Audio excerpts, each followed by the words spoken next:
So what's your question? All right, so I've never heard really anyone speak of this, but I thought I'd give it a shot. So I've been struggling with this a little bit. When we talk about Christ's death on the cross, we'll always reference, him dying and resurrecting 3 days later. So can you comment a little bit on what exactly is it that died when he died? Is it accurate to say God died? Because I've heard you speak about the definition of dying, a separation from God. Is it, the whole God estranged from God idea where God's separated from God for a certain period, or is that inaccurate to say? Okay. So the doctrine of the Trinity is that there's one God in three distinct persons. God is eternally the Trinitarian Lord. That's what he is. Right.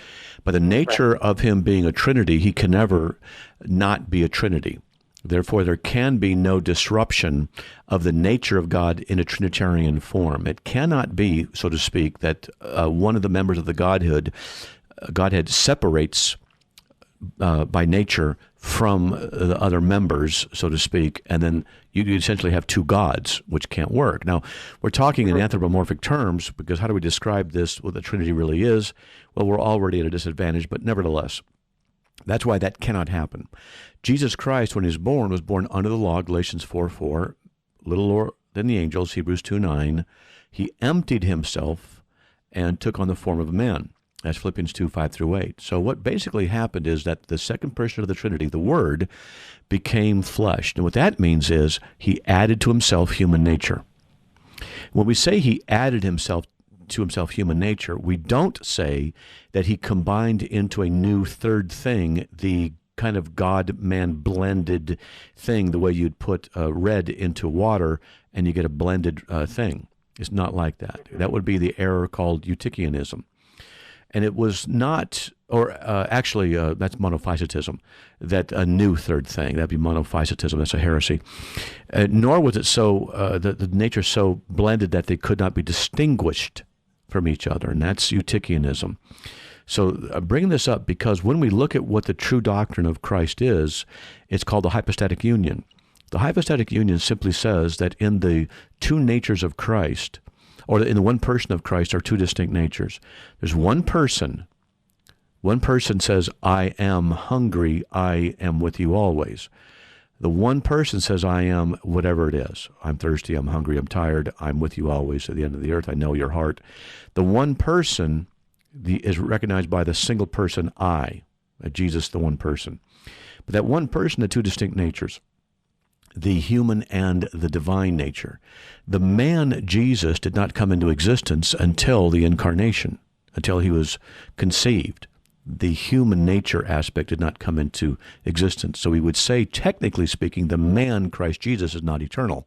We would say the man, the human aspect of Christ, is temporal, had a beginning.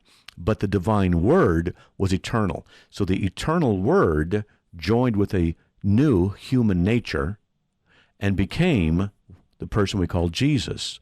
So this person, Jesus, has two distinct natures, the divine and the human. Now, there's a doctrine called the Communicatio idiomatum, and that is the communication of the properties. What that means is that the attributes of both natures are claimed or ascribed to the single person. So the single person, I, says, I am hungry, I am thirsty. The single person says, I am with you always to the end of the earth. So the one person laid claim to both the divine attributes as well as the human attributes. This is really important. The single person laid claim and claimed the attributes of both human nature and divine nature. We see this because Jesus said, I am thirsty, etc. I'm hungry. I walk around and things like that. And also, I will be with you always to the end of the earth. Matthew 28:18-20. And Father, glorify me with the glory I had with you before the foundation of the world. So he's before the world was even created. So we see Jesus laying claim to this. Okay, now, on the cross. The nature of divinity is that it cannot die because death, in the sense that we're talking about on the cross, is a biological function. But the divine nature is not biological, so death does not equate with that.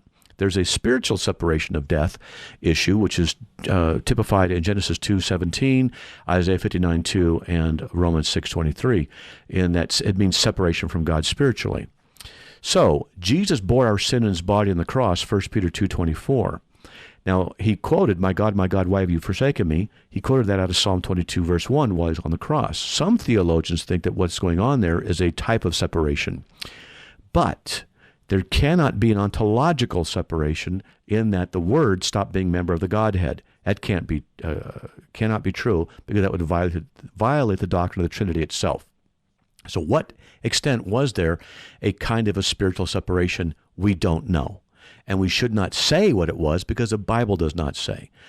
He just quotes Psalm 22, verse 1, my God, why have you forsaken me?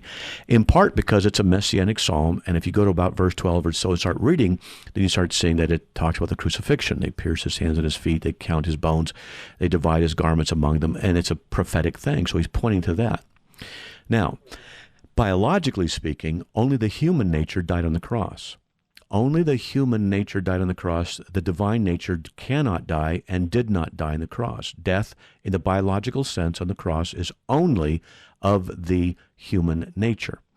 Well, then that raises the question, if only the human nature died, then how is the sacrifice of divine value? And how could it be said that God died?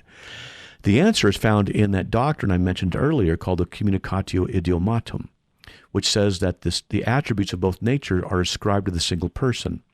So the person of Christ is what we see. If you and I are walking on the ground in a path and there's Jesus in front of us, we see the human being, and we see the attributes of humanity in voice, in rationality, in his awareness of us, and his awareness of himself, communication, and things like that. We don't see the divine attributes unless they're manifested through the human.